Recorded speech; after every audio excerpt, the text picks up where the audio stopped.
Hello everyone, আমি রিঙ্কু। কেমন আছো সবাই? নিশ্চয়ই ভালো আছো, সুস্থ আছো। তো চলে এসেছি আরও একটা নতুন ভ্লগ নিয়ে। জায়গাটা চিনতে পারছো? এটা কিন্তু কর্ণাটকের বিধানসৌধ। আর এই রাস্তা দিয়ে আমরা গেছিলাম কিউবান পার্কে।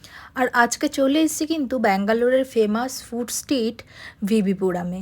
এই ভিভিপুরাম ফুড স্ট্রিটে কিন্তু শুধু ভেজ খাবার পাওয়া যায়, এখানে ননভেজ অ্যালাউ নয়। তবে ব্যাঙ্গালোরের এই ফুড স্ট্রিট কিন্তু ভীষণ ফেমাস। আর এখানের ভেজ খাবার খেয়ে তুমি শেষ করতে পারবে না, কারণ এত ভ্যারাইটির ভেজ খাবার পাওয়া যায়। তো চলো তোমাদেরকে আজকে এই ফুড স্ট্রিটটা ঘুরিয়ে দেখাই। বুঝতেই পারছো আজকে রবিবার ছিল, তো রবিবারের একটা সন্ধেবেলাতে কতটা ভিড় এখানে আছে। তো চলো আর দেরি না করে জায়গাটা তোমাদেরকে চট করে ঘুরিয়ে দেখাই।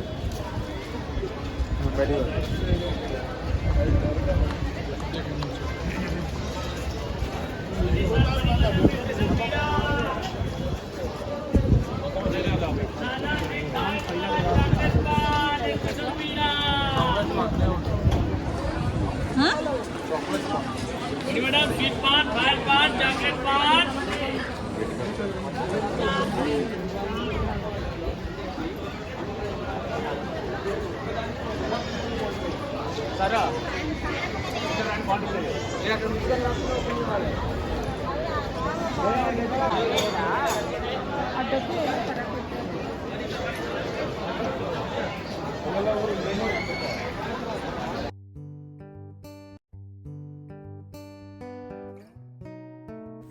এখানে এই ফটো ফ্রেমগুলো দেখছিলাম, বেশ সুন্দর। আর তারপরে দেখলাম এখানে এর ভেতরেই একটা বিষ্ণুর মন্দির আছে। আর টেম্পেলটা অনেকটা বড় আর অনেকটা এরিয়া জুড়েই এখানের। খুব সুন্দর টেম্পেলটা সাজানো। আর এইসব দেখতে দেখতে আমরা কিন্তু পৌঁছে যাব গলিটার একদম শেষ প্রান্তে। কেন আমার ভীষণ কিউরিওসিটি যে গলিটা কোথায় গিয়ে শেষ হচ্ছে। সেই পর্যন্ত যাব আর তারপর ব্যাকে আবার ফিরে আসব। তারপরে এসে এক্সপ্লোর করব এখানকার খাবারগুলো।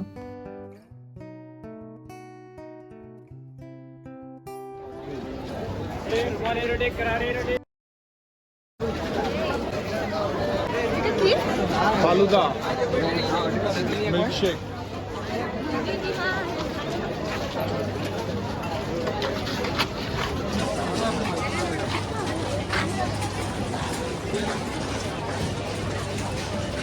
এই দোকানগুলো বড্ড ফাঁকা ফাঁকা, দেখেছো? মোমো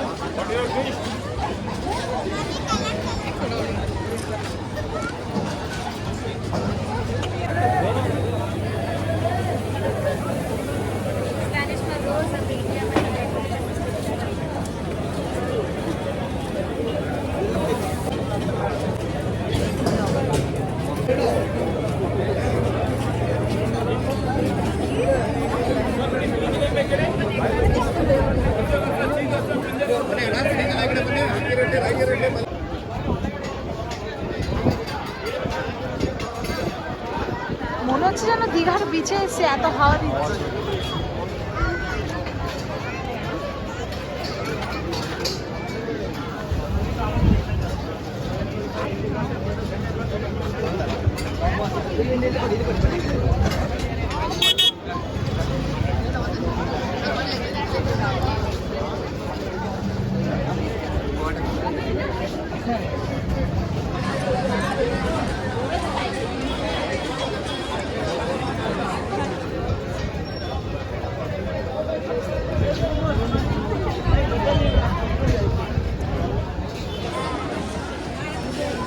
এখান থেকে দেখছি আরও একটা নতুন গলি শুরু হলো। তবে এই গলির মুখে দেখছি একজন এই যে নারকোলটা অনেক দিন রেখে দিলে ভেতরে একটা গাছ তৈরি হয়, তো ওই গাছের ভেতরে একটা দেখতাম গোল শ্বাস তৈরি হতো। মায়েরা দেখতাম ওই তালের শ্বাস বা নারকোল অনেক দিন ফেলে রাখলে তখন এরকম হতো। দেখছি ওটা এখানে না বিক্রি হচ্ছে আলাদাভাবে, এবং অনেক মানুষ ওটা কিনে খাচ্ছে। তো আমি তো ফার্স্টে দূর থেকে গাছ দেখছিলাম, তো আমার ক্ষেত্রে অনেক নতুন মনে হচ্ছিলো। কাছে গিয়ে দেখলাম যে ওই যে ফলটা হয়ে যায় ভেতরে গাছ মতো হয় যখন নারকেলের, ওটা বিক্রি হচ্ছে। আর এই যে গলিটার প্রায় শেষ প্রান্ত, এখান দিয়ে দেখতেই পাচ্ছ যে অনেকটা অন্ধকার, এখানে গলিটা শেষ হয়ে যায়। আর এখানে ভিড়টাও বেশ কম।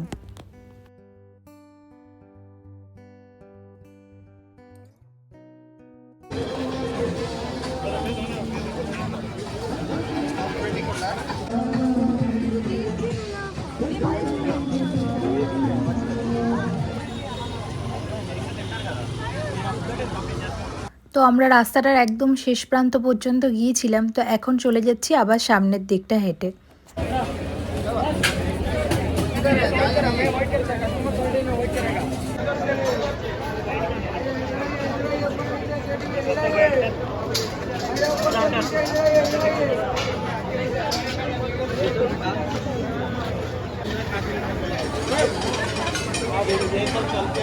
আচ্ছা নাকি এগুলো তো উপরে জামা কাপড় মেলা মানে আচ্ছা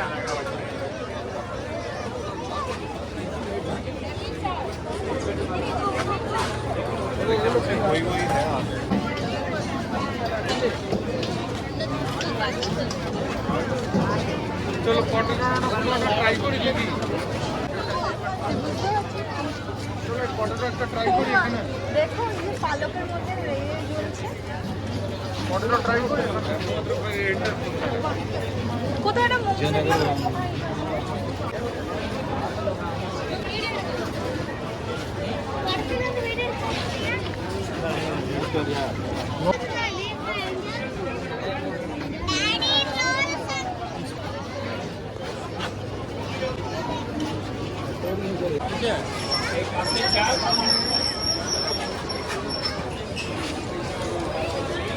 এই যে এখান থেকে খাই, এখান থেকে সবাই খায়।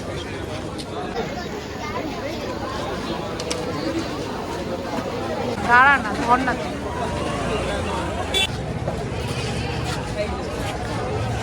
হ্যাঁ?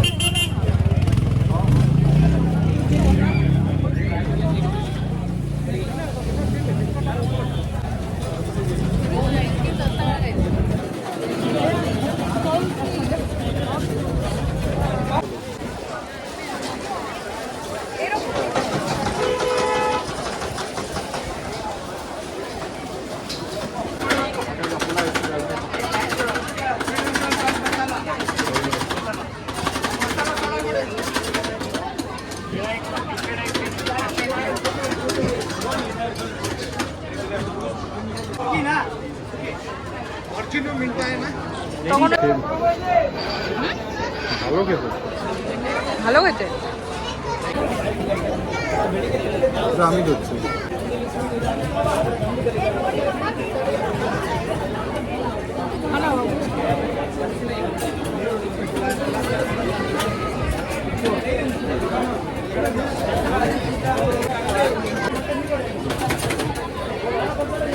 খাওয়া দাওয়া প্রায় কমপ্লিট। আমরা তো সবসময় ওই ননভেজ মোমো খেয়ে থাকি, তবে এখানে যেহেতু ননভেজ নেই তাই ভেজ মোমো নিয়েছিলাম, আর পেরি পেরি স্টাইলের স্পাইরাল পটেটো নিয়ে নিয়েছিলাম। আর তারপর এপাশে এসে একটা ফাজ ট্রাই করেছিলাম, চকো লাভা উইথ আইসক্রিম। এরপর আমি ওই টুকটাক কিছু কেনাকাটি করেছিলাম, আর তারপর এখন বাড়ি যাওয়ার পালা। তো ওই বাড়ির উদ্দেশ্যে এখন রওনা দেব। আচ্ছা, তোমাদেরকে যে ইনফরমেশানটা দেওয়া হয়নি যে এই জায়গাটায় তোমরা কিভাবে আসবে, তবে ওই যে লালবাগ বোটানিক্যাল গার্ডেন, যেটা কিন্তু খুব ফেমাস ব্যাঙ্গালোরে, সেই লালবাগ বোটানিক্যাল গার্ডেন আসতে যে মেট্রোটায় নামতে হয় লালবাগ মেট্রো স্টেশনে, সেখানে নামলে 10 মিনিট হাঁটা ডিস্টেন্সেই এই ফুড স্ট্রিটটা পড়ে।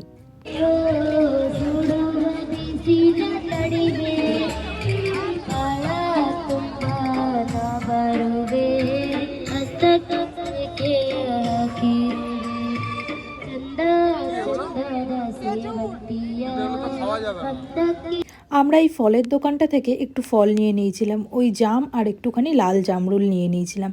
আর খেজুর দেখছিলাম, কিন্তু খেজুরগুলো কাঁচা, জানি না এখানে তো এই খেজুরই বিক্রি হচ্ছিল দেখছিলাম, হয়তো তারা খায় কোনোভাবে সেটা তো জানি না। আর এইখানে দেখছিলাম ওই খোলা বাদাম, যেগুলো আমরা মোটামুটি আমাদের পশ্চিমবঙ্গের মেলাগুলোতে দেখে থাকি, তবে সেগুলো তো ওই খোলা বাদাম হলেও তা বালিতে ভেজেই বিক্রি হয়, এখানে কিন্তু এরকম কাঁচাই দেখেছি বিক্রি হয়। ছোট ছোট ট্রাকেও দেখি রবিবার করে আমাদের বাড়ির সামনেও আসে। আর তাছাড়া এখানে এই আম পাওয়া যায়, তবে এই আমগুলো না সচরাচর একটু গন্ধওয়ালা আম, যেগুলো আমাদের পশ্চিমবঙ্গ ওই সিঁদুর টোকা বা আরেক রকম যে আমগুলো হয়, তো এই আমগুলো অতটা সুস্বাদু হয় না আমাদের ওখানের মতো। আর এখানে হিমসাগর আমের অতটা চল নেই, যেহেতু ওয়েস্ট বেঙ্গল থেকে ট্রান্সপোর্ট হয়ে আসার পরে হিমসাগর আমের দামটা অনেকটাই পড়ে যায়, সেক্ষেত্রে সব জায়গায় অ্যাভেলেবেল পাওয়া যায় না, তবে অনলাইন প্ল্যাটফর্মগুলোতে পাওয়া যায়। এখন ওই প্রায় 9:30 মতো বাজে, বেশি রাত হয়নি, তবে এই ফুড স্ট্রিটটা কিন্তু রাত 1টা পর্যন্ত খোলা থাকে। আমরা বাড়ির উদ্দেশ্যে রওনা দিয়ে দিয়েছিলাম, যেহেতু আমাদের বাড়ির দূরত্ব এখান থেকে প্রায় 13 কিলোমিটার। চলো বন্ধুরা, আজকের ব্লগটা এখানেই শেষ করলাম। ভালো থেকো, সুস্থ থেকো, সাবধানে থেকো। দেখা হবে পরের একটা নতুন ব্লগে। ভিডিওটা কেমন লাগলো কমেন্টে অবশ্যই জানিও, আর ভালো লাগলে একটা লাইক করে দিও, পেজটাকে ফলো করে দিও।